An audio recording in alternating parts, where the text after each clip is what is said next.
मोहतरम सामीन किराम, रब कायनात दा टोल इंसानان او د دې ضروریات پیدا کړي دي. که الله رب العزت من او تاسو د پاره دا ضروریات نه پیدا کړي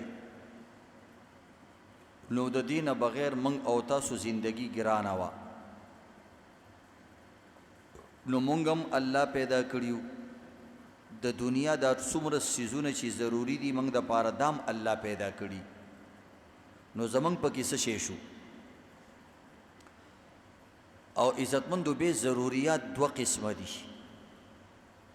نن چې انسانان پریشان دي نو هغوی بنیادی او عارضی ضروریاتو کې فرق نه کوي. یو د انسان بنیادی ضروریات دي او یو د انسان عارضی ضروریات دي. بنیادی ضروریات چې انسان ته ملو نشي نو د انسان زندگی نه تیریږي. عارضی ضروریات که انسان ته ملو نشي زندگی تیریږي. بیا عجیبه الله رب العزت یو ترتیب جوړ کړی دی چې کم کمزور او عارضی شی دی هغه الله تا ته وایي تا د پاره آسان کړی دی چې ته لږه خواري وکړي بس هغه تا ته میلاویږي. او چې کم بنیادی او اصلي ضروریات دي الله هغه خپل طرف نه فري ورکړي دي. د هغې دپاره د دکاندارۍ ضرورت نشته، د جاب ضرورت نشته، د امیر او د غریب پکې فرق نشته، هغه الله هر چاته ورکړي دي. نو سوچ کوه چې اصلي شی او بنیادی شی فري میلاو شوی دی نو بس کار خو شو که نه. مثال سره دا واضح کوم، انسان ته د ټولو نه ضروري چیز د انسان بدن دی او یو انسان هم خپل بدن په پیسو نه دی اغستی. او که د انسان ته حواله کړی وی چې تاسو به د یو بل نه دا شی نه اخلی یا پلاني ځای کې میلاویږي په پیسو به اخلی نو قسم دی یو غریب سړي یو سترګه هم ځان له نه شو اغستی، ګردې هم ځان له نه شو اغستی، بلکې عزتمندو وړوکې اسې چې سر یې کټا شي نو ځان له هغه ویښته هم نه شو اغستی. ګران دي ویښته لګول یو فضول شان شی دی، دومره ضروري هم نه دی. نو ځان له دې ویښته هم نه شو اغستی، غاښ دې ځان له نه شو اغستی. اصلي غاښ چې کوم بنیادم له الله ورکړی دا دې نه شو اغستی. نو سوچو که عزتمندو د ټولو نه ضروري د انسان بدن دی هغه الله فری کې ورکړی دی.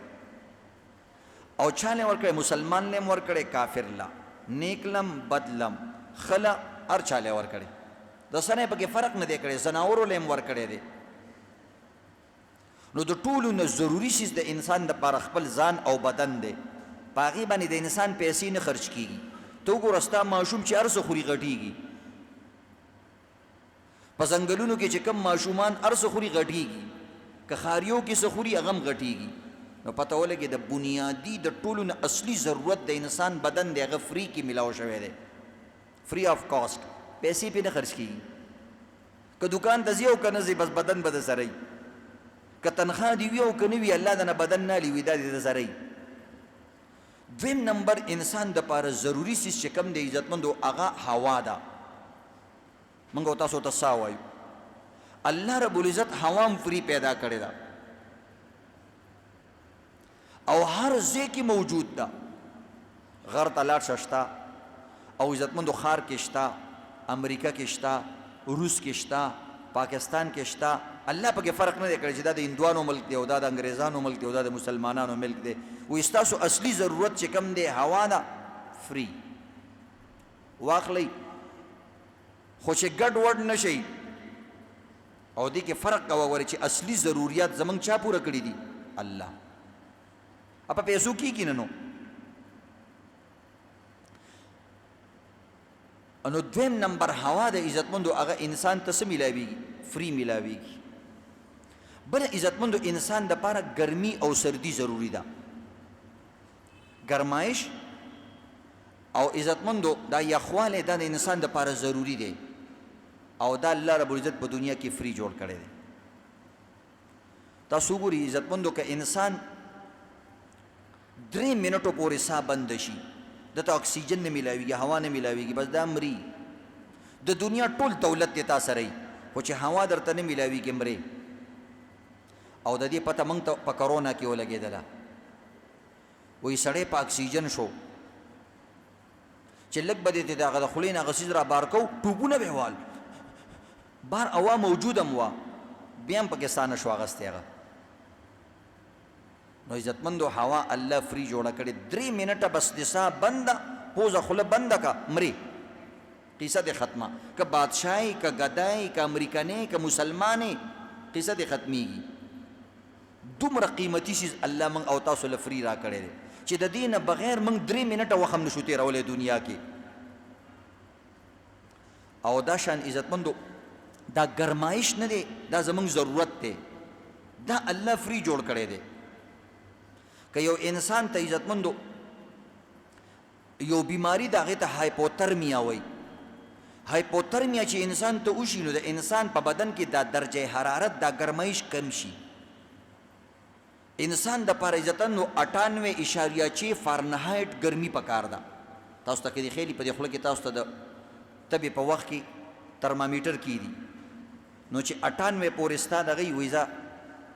تبه دې نشته صحیح نارمل چې د 100 نه زیات شي وي ګرمایش د بدن کې زیات شوی دی چې د 98 نه کم شي دا د هغې نه خطرناکه بیماری ده هایپوترمیا. او ګرمي الله موږ او تاسو دپاره فری پیدا کړې ده. موږ او تاسو په خپله ځان نه لرې کوو اے سی پیدا کوو پکې ولګوو فلانې کوو ډینګرې کوو داسې کا ټیک ده ته ورته نشي ټینګېدی خو عزتمندو ګرمایش 98 فارنهایت د انسان دپاره ضروري دی چې کمیږي انسان خرابېږي مړ کېږي. نو ګورې عزتمندو بنیادي ضروریات الله فری پیدا کړي خو موږ ضرورت څه ته وایو اوس دا خبره ده. بنیادي څیزونه خو الله فری پیدا کړه د چا پې عزتمندو هېڅ نه دي خرڅ شوي. موږ ضرورت څه ته وو موږ ضرورت وایو ښایسته کپړې اغوستل. ښایسته کپړې اغوستل د انسان بنیادي ضرورت نه دی ځکه په ځنګل کې بغیر د کپړو نه خلک وخت تېروي پاڼې واڼې ځان راتاو کړي خو ښه ښایسته زندګي تېرېږي. داسې ده که نه د عزتمند یا چې کوم غریبانان دي د هغې 2 جوړې جامې دي او د چا 200 جوړې جامې دي هېڅ فرق پکې نشته. هغه 2 جوړو والا تېروره مضبوط دی طاقتور دی غرمې ته کار کوي بدن یې ښه مضبوط دی او هغه 200 والا په هېڅ کې هم نه دی بس هغه صرف دا بدل کا دا بدل کا دې پروګرام ته لاړ شم کم واچوم دې ته کم واچوم. موږ ټول زندګي په دې کې ده دا څومره کاروبارونه چې موږ کوو دا څومره جابونه موږ کوو دا څومره ستړیوالی چې کوو عزتمندو موږ یې د بنیادي ضرورتو دپاره نشو کولی که ویم کو نو موږ پې هغه اخیستی نشو هوا د کوم ځینالې او څومره سلنډر یې به استعمالې خلک به هم دنه تنګ شي مړه ته خو پوره ځان له سلنډر یې دومره هوا راکاږي. نو عزتمندو دا یاد لرئ موږ او تاسو ضرورت دې ته وایو چې ښه خوراکونه موږ ته میلاو شي. حالانکې دا د انسان ضرورت نه دی چې هر یو شی دې وخوړو تا مړی. موږ او تاسو عزتمندو اے سی پکې ښایسته کور فلانې موږ ضروریات دې ته وایي دا ضروریات نه دي لکه هغه بنیادي ضروریات دي د دې نه بغیر زندګي تېرېږي. غرونو کې خلک نه تېروي زندګي بغیر د کور نه ځنګلو کې نه تېروي. د دې مطلب دا نه دی چې موږ دې دا نه ګټو ګټای جایز کړي دي شریعت خو ګورې دا یاد لرئ عزتمندو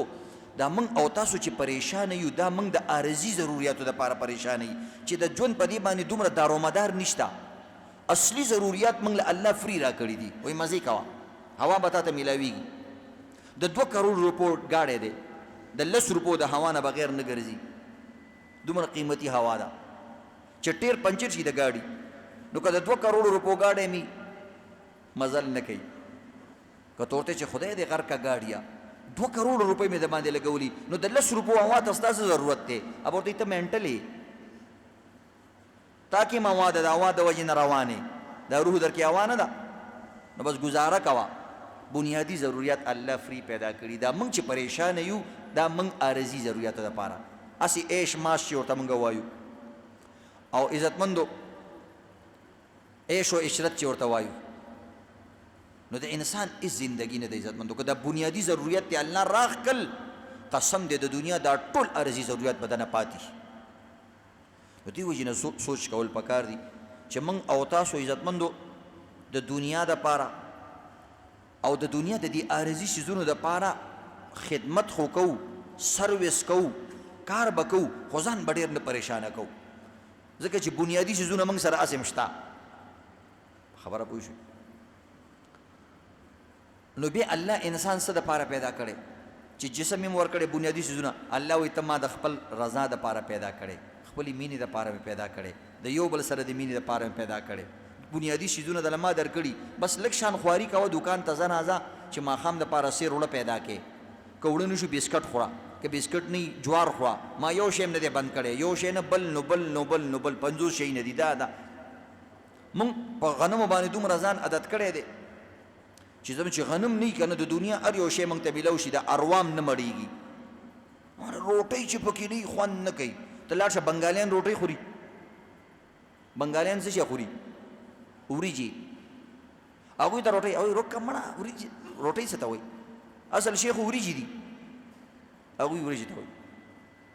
وریجې د انسان ډېرې خوښوي. زموږ یو عالم دی، هغه د وریجو باره کې خبره را یاده شوه. وایي کوم سړی چې وریجې خوري هغه کې 3 کارونه پیدا کېږي. یو معنیر شو، 2 راته یاد دي. یو دا دی چې دا انسان زر نه بوډا کېږي. څوک چې وریجې خوري هغه زر نه بوډا کېږي. دویم نمبر عزتمندو سپي د پسې نه غاپي. چا دې تپوس وکړو چې دا خو ډېره عجیبه خبره ده. ویلې بوډا کېږي ځکه نه، څوک چې ډېرې وریجې خوري هغه په ځوانۍ کې مړ شي. لکه دا ښه شی نه دی، په ځوانۍ کې چپه شي نو بوډاوالی د سره وینې نی. او که بالفرض لږ بوډا هم شي نو دومره کمزوري چې کونټۍ پیدا کی. نو چې کونټۍ پیدا کی سپي ورپسې نه غاپي. وایي کونټۍ ورسره ده چې دا سر د باندې ونه وایي. سپی هغه چا پسې غاپي چې څه شی ورسره نه وي ته یېرېږي نه. بهرحال عزتمندو دا عارضي ضروریات دي. څوک ډبل روټۍ خوري، څوک کیکرس خوري، څوک غنم خوري. خو موږ وایو نه بس چې غنم میلاو نه شو مرې. هغه وایي چې چاول میلاو نه شو، میان میلاو نه شو مرې. هېڅ نه مرې. نو عزتمندو یو د دې خبرې. دویم دا دی انسان عزتمندو خپل ځان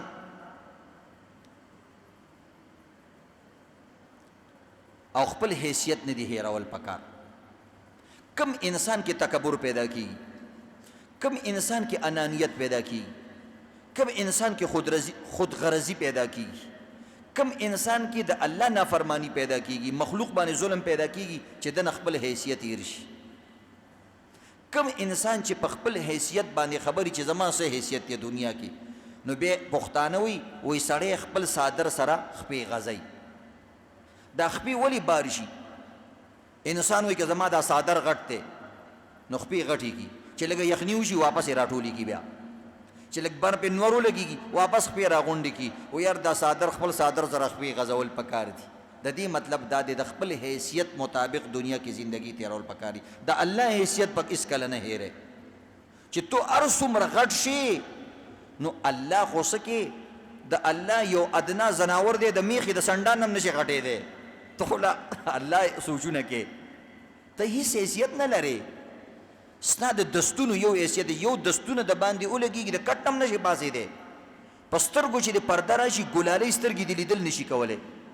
د غوږ نرۍ پرده چې دې اوښلېږي ټول عمر د سر باندې درد راځي. میتیازو لاره چې د لږه شان ډیله شي په پرتوک کې د نه په موز کې میتیازې ځي. دومره انسان کمزوری دی. دا خو هسې الله دا لارې ټینګې کړي دي. او چې لږه د بله لار عزتمندو کولاو شي نو عزتمندو سات پس د نه واوځي، سات پس د نه واوځي، سات پس د نه ګند وځي. جی مونځ به مې دې سره کېږي که نه؟ موږ وایو الله درته بیا مسانه کړې ده. وایي خیر دی معذور یې مونځ دې کېږي، خو ګورې خپل اوقات مه یېروه. اوقات نه دي یېرول پکار. د انسان څه اوقات دي لږ سوچ کول پکار دي. انسان د 2 جزونو نه جوړ شوی دی. یو د انسان جسم دی، یو د انسان روح دی. داسې ده که نه؟ په دې کې قیمتي د انسان بدن دی که روح دی؟ روح. بدن پکې څه شی دی؟ کمزوری دی. روح قیمتي دی. ځکه که د انسان لاس نه زندگی تیریږي. داسې ده که نه؟ پوز یې نه زندگی تیریږي، دواړه خپې لاسونه هم نه زندگی تیریږي. تاسو کتلی دي کسان. خو عزتمندو چې روح در کې نه نو د یو ځای هم د کار نه کوي، ټول کباړې بیا. او داسې کباړې چې چېرته خرڅېږي هم نه، خاورو لاندې به کې یا هندوان یې سوځوي. وایي روکې که مړه دا د هېڅ شی نه دی، ویې سوځوه. د زناور هډوکي خرڅېږي، د انسان که د چاته ویل چې د انسان دي لرې که د باندې څه کې وایي بو دی. او د خره هډوکي خرڅېږي، د سپو هډوکي خرڅېږي، د انسان هډوکي نه خرڅېږي. او بل طرف ته دومره قیمتي دی چې د الله عبادت کوي او د الله ته سر ښکته کوي. نو الله وایي دا ټوله دنیا ستانه قربان. او قربانیږي روزانه کنه نور زمنګ نه قربانیږي سپوږمۍ زمنګ نه قربانیږي ډیوټي ور کوي کنه زمکه زمنګ نه قربان کیږي اسمان زمنګ نه قربان کیږي زما الله وی دا ټول شی نستانه قربان دا یو شی ته ته نه رسی ته د ټول نه ان اکرمکم د ټول نه مکرم او مشرف او اعلی پکې تی حالانکه دا ټول سيزونه د الله منی او د انسانانو کله منی او کله بیا مو زه خیر دی دا کله چې منی چې نیکیانې دي صرف د ګناهونو نه ډېري دا ټول شی نه بیا هم تانه قربان او دا کوم چې دي غل لړلي دي کمزوري دې کړې ده نو په دې باندې صرف غوږونه نیسه توبه یا الله توبه بس دا ډېره ده ان الله يحب التوابین وی بنده زما د قسم وي چې ته هر څومره ګن کړی دی خو ته غوږونو نه لاس وروړې چې الله زما توبه وی قسم دی ګناه څه کې زه د سره مینه شروع کوم یحبو محبت د سره کومه ګناهګار سړي سره دشمن سره څوک مینې کوي الله یو سره کوي چې کوم وخت ته توبه وباسي ګناه خو دې معاف شي ویحبو توابین وی دا کم چې پکې توبه کوي د سره بیا زمینه م شروع کومه ځکه بس ما سره صلح وکړله لینې واپس سم کو بس زه بیا د انسان زړو کیسو ته نه ګورم د انسان حیثیت څه دی عزتمندو لاس انجلس کې یو ډاکټر تیر شوی ډاکټر ابراهام داغه نوم دی ابراهام هغه د دې انسان د دې روح حیثیت معلومو چې انسان کې دا روح په کم ځای کې وي او څومره دې څومره ځای نیولی دی د دې وزن څومره دی د ټولو نه اعلی د انسان په بدن کې روح دی او اوس حیثیت ته ګوره د روح حیثیت ته ګوره چې څه حیثیت یې دی نو هغه تقریبا عزتمندو په 1200 مړو باندې هغه ایکسپریمنٹ کړو تجربه کړو د شیشې عزتمندو یو تختی جوړ کړو پاغه باندې به دا مړې اچو او کوشش وکاو چې کله په د کې روح وي د دنه کله چې روح وي د څومره وزن وي او کله چې د دنه دا روح اوزي نو د کې څه فرق راشي څومره کم شي نو 1200 مړو باندې هغه تجربه کړې و یو پیمانه جوړه کړې و یو ترازو شان یو تله د شیشې بالکل نرمه نو هغه د 1200 مړو نه بعد چې کوم دی هغه بیان ورکو چې د انسان د روح زما د علم مطابق هغه ویل چې څومره وی د انسان کې چې کوم روح دی او کوم افضل او اقوا حصہ ده هغه صرف 12 ګرام ده 12 ګرام کیلوم نه ده چټاکیم نه ده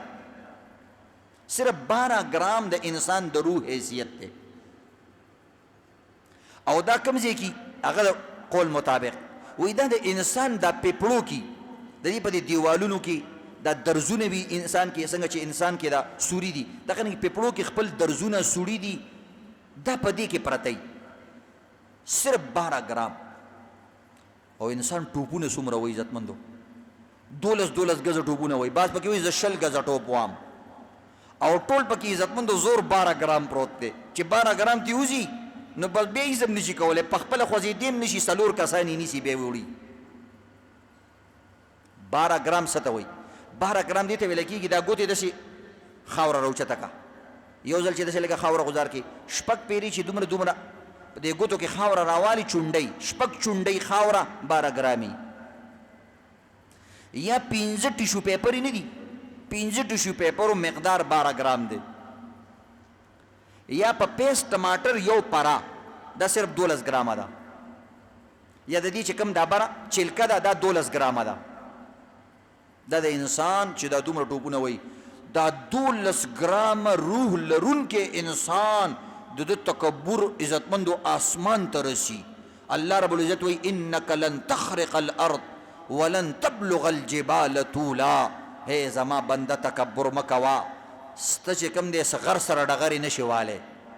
غر ته خو نشي رسیدې سن نیغ کېږي او نظمک شلولې شي او داسې درس خپل ورکی نو نه زمکه سیرلې شي نه اسمان او غر ته سر رسی نو د څه ټوپونه وي دا 12 ګرام انسان کې څومره ډیر تکبر دی دا 12 ګرام انسان د دې ټول کائنات څومره وزنی دی د دې ټول وزنی کائنات نه درون دا 12 ګرام انسان ځان غړي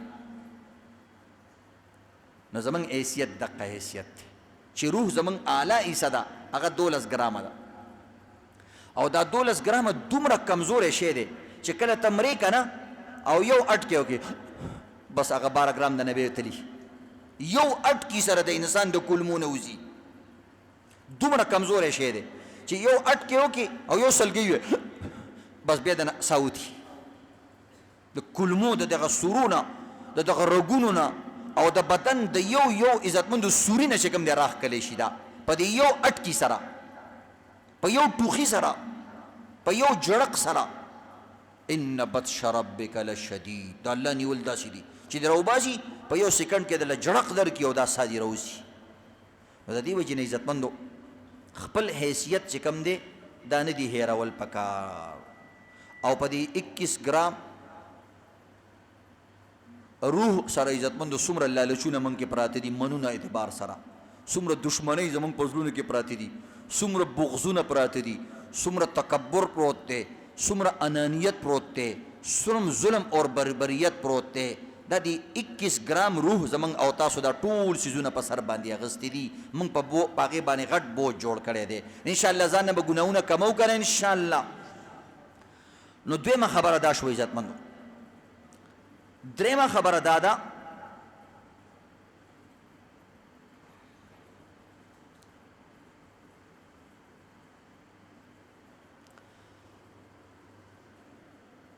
چې په خپله زندګۍ کې عزتمندو تیره جمعه مې درته بله جمعه مې درته د پلار نیکه یو واقعه بیان کړې وه. نن درته د بچو په حقله باندې یو واقعه بیانو. خپله زندګي عزتمندو ګوره دا یاد لرئ تقسیم کوي او صحیح طریقې سره دا صرف کوي. د هغه څیزونه چې هغه بې وفا دي خو زموږ دپاره څه نه څه ضرورت لري هغې له هم زندګي ورکوي، لکه دوکان، جاب، مارکیټ، دې له هم زندګي ورکړه ځکه دا هم انسان سیر وړه ګټل دي. خو دا داسې څیزونه دي عزتمندو چې دا عارضي څیزونه دي. کله د دې نه فایده اخیستی شي کله نه شي اخیستی. بعض څیزونه داسې دي باوفا څیزونه دي هغې له وخت ډېر کوي. لکه ستا ښځه ستا دپاره وفاداره ده چې ټول عمر ستا په کور کې عزتمندو هغه سر سپین کي او تا ته ستا بچو ته ناست دی. ستا بچي عزتمندو تا سره وفادار دي. که د دنیا ټول خلک تا نه وتښتېږي ستا بچی آخر ستا سر ته ولاړ وي زما پلار دی زما رور دی.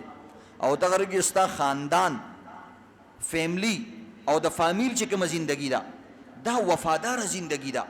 هر څه که تا نه لاړ شي ستا ښځه ستا سر ته ولاړی، خاوند ستا سر ته ولاړي، رور دې سر ته ولاړي او اخري رسومات هم دې پوره کي، دعا هم درته وکړي، وروسته هم دې کله ناکله یادوي خدای دې وبخي، کله درپسې صدقه او خیانات هم درولېږي. ستا د مرګ نه بعد هم تا یادوي، ستا دوکان ستا د مرګ نه بعد تا نه یادوي، ستا عزتمندو مارکیټ ستا نه پس تا نه یادوي. بلکې دا دومره بې وفا څیزونه دي چې ته لږ بیمار شي دوکان درته وایي وروره ما پرېږده ځکه ته د کار نه او ته خو یو شی خوري. نن دې اپریشن وکړو او بله ورځ دې د زوی له علاج وکړو یو شی لګیا دی کمې وروره ما پرېږده مهرباني تا سره زندګي نه تېروم بس لاړ شي هغه دوکان سړی په بل چا خرڅ کړي. دا دومره بې وفا سي دی دا دوکان چې پیسې د سره کم شي ځي د نه په بل طرف. مارکیټ درته وایي وروره د دې مارکیټ ته قابل نه، ته خو به صرف روټي خلاصې صرف ټایم پاس کې یا ته خو کمزوری شوې ته خو بوډا شوې اوس تا له په دې مارکیټ کې ځای نشته. هغه مارکیټ دې پرېږدي، هر څه دې پرېږدي عزتمندو، جاب دې پرېږدي. یو ځای کې جاب کې چې ته بیمار شوې هغه دې ځان سره ساتي. تو ته زه ډېر مبارک سړی یم تهجد هم کوم وایي الله دې د هغې دنیا او آخرت کې ثواب درکړي په هغه دغه بس دغه دله ډېر دي وایي بس پړه بوډا سړی د آخرت غم کوه خپې دې قبر کې دي نه دې ساتي. دا د دنیا د جابونو او د دې څیزونو حیثیت دی چې لږ سخته د باندې راشي دوکان دې پرېږدي، مارکیټ دې پرېږدي او دغه رنګې کمپني دې پرېږدي او چې هر څومره غټ کاروبار دي هغه ته موږ له مه راځه حساب نشي کولی او کتاب نشي کولی هغه زوی دې رالیږه او زوی هم درته وایي. نو بهرحال عزتمندو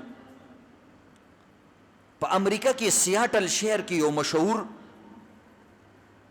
انجینیر تیر شوی و د مایکروسافټ د هغې ایگزیکټیو چیف ایگزیکټیو منیجر هنري د هغه نوم. دا مایکروسافټ موږ او تاسو چې کوم موبایل استعمالو وینډو استعمالو فیسبوک استعمالو دا مایکروسافټ دی ته وایي دا یو اداره ده. دا خو د بل چا ده خو د دې چې کوم غټ منیجر و د هغه هنري نوم و. دا د 1980 نه ده په 1980 کې د واشنگټن جارج یونیورسيټي نه په کمپیوټر ساينس کې ډیپلوما کړو ماستر کړو نو 14 تعلیم په دې کمپیوټر لاین کې کمپیوټر ساينس کې نو دا په خپل وخت کې ډیر مشهور منیجر او انجینیر او داو او د عزتمندو د یو غنټې $1500 پاغه وخت کې اغسته پاغه وخت کې د غنټې حساب سره کار کو نو دا عزتمندو مختلف کمپنیو کې کار کو یو ځل ته مایکروسافت چې کوم کمپنی دا هغه دې ته پروپوزل ورکو چې موږ سره کار وکا نو دا هغه کمپنی تراله نو دا کمپنی ته چراله نو بس بیا ډیر زیات مشهور شو ډیر زیات مشهور شو او د تقریبا 16 غنټې کار کو سار 8 بجې براتلو او د شپې 12 بجو پورې به د کار کو او 500 روپۍ فی هاور یو غنټه د بچکم د عزتمندو چارجز اغستو د کمپنی نه د منټونو او د غنټو په حساب بد دغه اغست نو عزتمندو د یو زویو یو ځل چې کوم دی د امریکای په مشهور چینل باندې انټرویو ورکوله چې انټرویو ورکوله نو هغه کس ته تاسو کې مختلف تاسوونه کوي تاسو څه کوششونه کړي څه خواریم کړي د څومره تعلیم دی هغه ټولې خبرې اترې وشوي دا د مایکروسافت کمپنی داسې انجینیر دی وو چې تر څو پورې به یو سافټویر جوړ شو او د ورته خندلی نو مایکروسافت کمپنی باغ نه لانچ کولو هغه به بار نه رويستو چې دا او خندل ورته چې دا صحیح دی نو به هغه پاغي باندې پیسې لګولي او هغه به عزتمندو بار ته رويستو ګینه نه به رويستو وی هنری دا نه دی پاس کړي نو لہذا دا ناکام کیدی شي او دا ګټه نشي کولای دا داسې یو مشهور کس نو هغه انټرویو ورکړه نو د انټرویو دوران کې چې کوم د ټي وي باندې ټلویزیون باندې دارالو نو د خپل خزه مرتناسته و خوشاله ده چې زما د خاون انټرویو ده زوی مرتناست نو د زوی او قتل چې زما پلار سره دار چا د پاره ټیم شته خو زما د پاره ټیم نشته ځکه دا 16 غنټې کار کو چې کور ته بناله بچي به ودو او چې سار بتلو نو بس اریوس ماشوم به سکول ته لاړې دا خپل کار لاړو د چټي په ورځ باندې بچرالو نو ماشوم به په چټي په ورځ باندې خپل لوب ولتلو کېل کود لبتلو د بټول ورځ آرام کو ځکه هفته کې د یو ورځ آرام نو ملاویدل بنه بچی سره نو کله چې د انټرویو ورکړو دا کور ته رااله نو دی بچی ځان سره چې کوم دی څه پیسې جمع کړې وي د سره صندوق شانو او ځان سره چې کوم دی یو منی کیسو یو ځان سره لکه څنګه چې ټاکوي پاږي کې ځان سره څه پیسې جمع کړې وي انجمن هغه مات کو نو چې وی کتلې پاږي کې $4,900 جمع شوی وي نو دا پلاری چې کله رااله ځکه د بغیر د پیسو نه چاله وخت نه ورکاو نو دا زوی ورته وی سلام الیکس هلو هاو ار یو شو به ورته دا زوی وی چې بابا یو $50 به مال قرض راکی هغه ته بچي زما دا ټول مال دولت ستاده پاره دی زه په دې باندې څه کوم نه خو ماته د پاره ګټلې دی او دا هر څه ستادي ویل نه 50 روپۍ مال لون راکا قرض راکا نو $4,900 د سره خپلې وی چین چې جمع کړو دی ماشوم د خپل پیسو نه د خپل ضرورتونو نه او 50 روپۍ داغه نه قرض واغستې نو $500 شوي نو د پلار به $500 ګنټه خلکو لور کوله د دې نه کم به د چانه نه غستا نو به پلار ته د پیسې چول چینج او هغه $50 کې غوستي پلار ته وی چې my dad زما dad have you give me some time 1 hour وی ته چې کوم نه ماته یو ګنټه ټیم را کولې شي ورته لوینه بشه قربان وی تا ویل چې په $500 ز ګنټه ورکوما نو دا $500 زمانه واخلا او یو ګنټه صرف ما سره کینا چې زستا غي کې کینم زتا سره لوبي وکم زتا ته وګورم ته ما ته وګورې لکه د یو بل سره مینه محبت او پیار وکړو نو هنری هغه مشهور چیف ایگزیکټیو د مایکروسافت اپا جړا شو چې ګوره زه زوی د پاره پیسې ګټم زه زوی د پاره کور جوړوم زه زوی د پاره چې کوم نه خسته ګاډي ولا اخلم زما زوی ته دا شي نه دی پکار زما زوی نن مان په پیسو باندې ټیمالي دا دومره مجبور شو نو بیا په خپل باندې دی هنری ډېرې پیسې وګټلې نو په 1995 کې د په خپل باندې یو مضمون لیکلو په فیملی لایف باندې او ویلې ما خو ډېرې پیسې وګټلې خو ما یو څیز ورک کو د فیملی لایف نه ډېر وخته ویل دا یاد لرئ دوه قسمه څیزونه دي موږ ته په دنیا کې یو وفادار دي او یو بې وفا څیزونه دي ویلې خپله زندګي کله په بې وفا څیزونو باندې ډېره مه لګوئ لګوئ خو ډېره مه لګوئ خپله زندګي په وفادار څیزونو باندې ډېره لګوئ او وفادار څیزونه چې کوم دی وایي ستا بچي ستا ښځه ستا فیملی ستا خپل خپلوان دي او بې وفا څیزونه چې کوم دی کور ګاډی دفتر پیسې دا بې وفا دي نو دا به هغه نصیحت وکړو عزتمندو نو دې وجې نه عزتمندو دې ته سوچ کول پکار دي خپل ټایم تقسیمول پکار دي ولزوجک علیک حق نبی علیہ السلام ستا د بیبي په تا باندې حق دی ستا د بچو په تا باندې حق دی آیا موږ خپلو بچو له ټایم ورکو که نه ورکو خپلې بیبي له ټایم ورکو که نه ورکو که نه صرف موږ ځان د پیسې غلام جوړ کړی نبی علیہ السلام وی لعنت دی پکې لعن عبد الدینار و عبد الدرهم د پیسو په بچی باندې او د پیسو په غلام باندې دی د خدای لعنت چې د دپاره ملګرو سره ټایم نشته مور او پلار دپاره ټایم نشته د خپلو بچو دپاره ټایم نشته د خپلې ښځې دپاره ټایم نشته دی چې کوم الله د دپاره د زړه چین او سکون پیدا کړی د هغه دپاره د سره ټایم نشته دنیا دوه قسمه څیزونه عزتمندو یو مثلا ګوره دا د دنیا دا څیزونه دي موږ د په دفتر کې ټیبل پروت دی لیمپ پروت دی کرسۍ پرته ده نو دا څیزونه موږ سره مددګار دي خو دا دکان دی خو دا لږ ټایم مددګار دي او عزتمندو ښځه بچي دا ټول څیزونه دا لایف ټایم ستا مددګار دي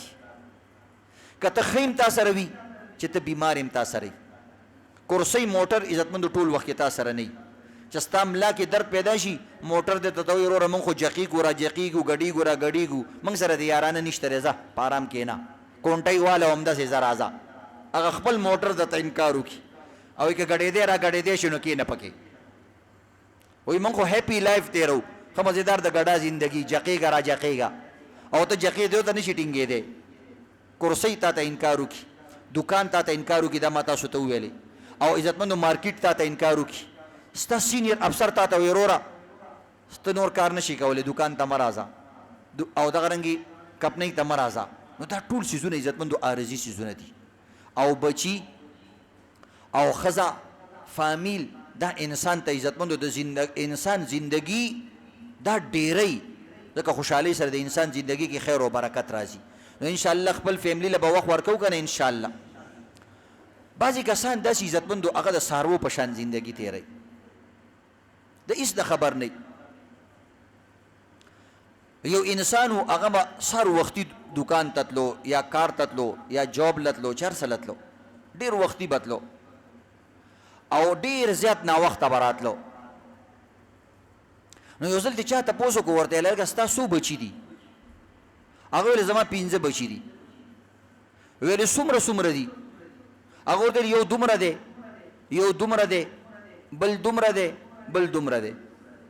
نو داسې اندازه کې لکه کاټن چې سړی شماري یو دومره نو هغه ورته ویل په دې خو دې پوه نه شم خلک خو داسې کوي چې یو دومره دی بل دومره دی بل دومره دی ته پکې داسې وایي چې یو دومره دی دا شان دی او دا شان دی او دا شان دی دا داسې کار ولې کې هغه ورته صفا خبره ورته کوم ویل او وایي زه چې سهار وختي کور نه وځم نو زما بچي په کټ باندې ملاستي او ماسخوتن چې کله لیټ ځم هم زما بچي ودی په کټ باندې ملاستي نو داسې مې لیدلي دي چېرته مې داسې لیدلي د سره نه دي وخت نشته ټایم نشته دا خو چې ته مازدیګر ټایم لاړ شي نو بچی دې تاویږي را تاویږي نو ګرځي را ګرځي نو داسې ته ووینې چې هلکه غټ دی که نه وایي چې زه سهار ځمه په کټ پراته وي نو داسې پراته وي چې ماخوستن لاړ شم هم داسې پراته وي نو داسې مې لیدلي دي چېرته مې داسې نه دي لیدلي نو ځکه مې ورته ویل چې دومره دي دا زموږ زندګي د عزتمند نو دغه څه کې چې کله ناکله انسان موږ د ځان نه خبر نه یو عزتمند تاسو یقین وکړه دومره کمزوري زندگی ده دومره موږ مصروفه یو په لاس کې شی نیولی ښځې ته کنځلې کوي څه شو هغه شی مثلا چشمې څه شوې چپلې څه شوې چې ګورې چپلې لاس کې نیولي کوم شی لاس کې نیولی هغې پسې ګرځي نیمه ګنټې نه چې چېرته مې ایښی دی او لاس کې نیولی دومره کمزوري زندگی ده عزتمند نیمه ګنټې نه ولاړې شاته کیسټ نښتې خپل کیسټ نشي خلاصولی او روان پکې مزدار پکې ښه په شوق کې روان دومره سره ټایم نیسي چې ساته دا لمن راخلاصه کړي او یو نه چا راخلاصه کړی و نو هغه پکې غوسه شو ویل څه کې هغه واپس ور دننه کړه ویل زه چې خفه کېږي نو زه اوس به کوم دا زندګي د عزتمند لږ شان د خپلو بچو دپاره لږ شان د خپل ځان دپاره نو د دې دپاره به عزتمندو اعمال کې نو یو درته عمل ذکر کوم یو درته د عمل فایده او یو د بد عمل نقصان عمل عزتمندو یو اعمالو کې بهترین عمل دا دی یو عجیبه عمل درته خیم هغه کم سړی دی چې هغه مونځ نه کوي او هغه ته د مونځ ثواب ملاویږي یو دا خبره دویم هغه کم انسان دی چې فرشتي دی انسان ته دعا کوي فرشتي ګوره ډېر پاک مخلوق دی او هغه چې الله تعالی سوچت کي ستا په باره کې نو دا ستا د صفایي بیان دی دا ستا کلیرنس دی دا ته د کلیرنس سرټیفیکیټ ملاو شو د صفایي د پاکیزګۍ یو قسم د سرټیفیکیټ تا ته ملاو شو بار ملکونو ته چې ځي یو به کلیرنس سرټیفیکیټ ځان سره وړي چې کوم اداره کې د سبق ویلې یا کوم ځای کې کوم کپنې کې د وخت هغې نه به کلیرنس سرټیفیکیټ هلې چې جي ما دلته څه ګپله مپړه نه ده کړې او څه ګډ وډ غلا مې نه ده کړې او دوی ما ته لیکل راکړو چې ته ښه سړی نو عزتمندو فرشتې کم انسان ته دعا کوي او هغه کم انسان دی چې مونځ نه کوي او د مونځ ثواب ورته میلاویږي ځکه مونځ ډېر لوی عبادت دی نو حدیث پاک کې راځي مسلم شریف حدیث دی ان الملائکة تصلي على احدكم ما دام في مجلسه تقول اللهم اغفر له اللهم ارحمه ما لم يحدث واحدكم في صلاة ما كان الصلاة تحبسه وی هغه انسان ته فرشتي دعا کوي چې کوم انسان د مونځ په انتظار کې ناستی یا د مونځ نه بعد دا په جومات کې ناستی دی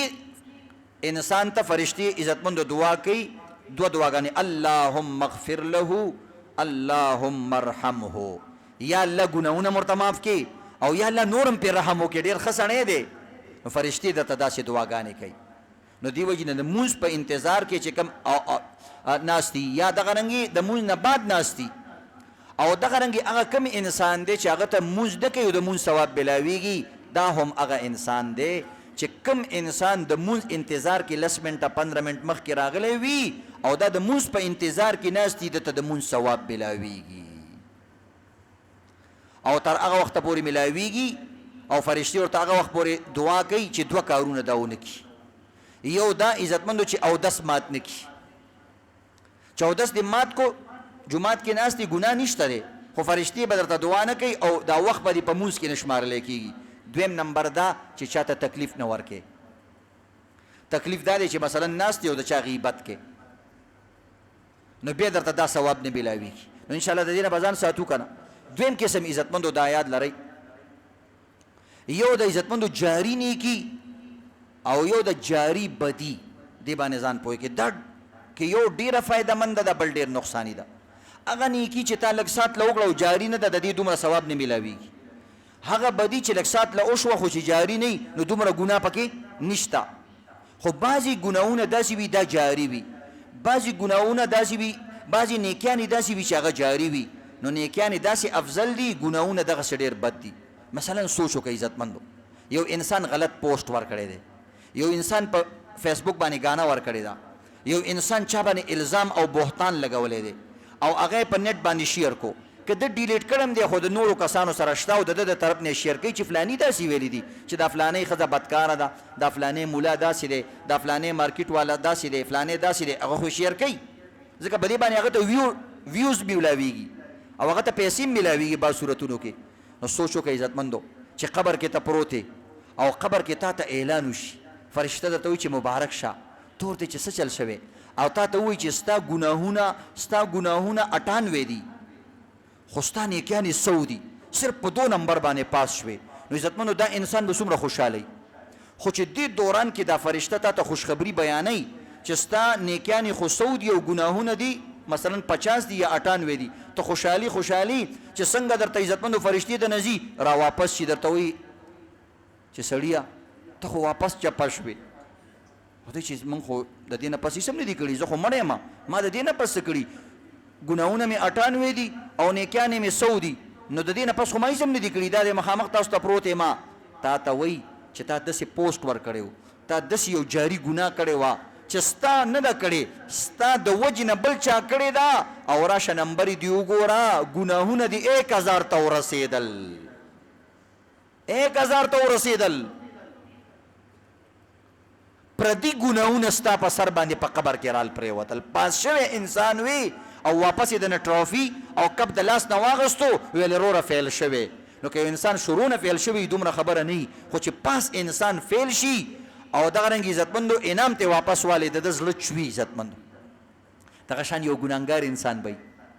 خپل ګناهونه یې کړي دي خو داسې ګناهونه جاري نه دي کړي چې بل ته ضبط ځي قبر کې لګې د حساب کتاب سره شروع دی وایي هلکه ستا ګناهونه چې کم دي 100 دي او نیکیانې دي 85 ته خو تباه شوې دا به څه کېږي دې دوران کې چې هغه عملنامه یې راغونډوي او خبرې قصې ختمېږي یکدم ورته وایي هلکه نیکیانې دې 100 ته ورسېدې او نیکیانې دې 1000 ته ورسېدلې هغه وایي چې ما خو څه نه دي کړي زه خو قبر کې پروت یم تاسو به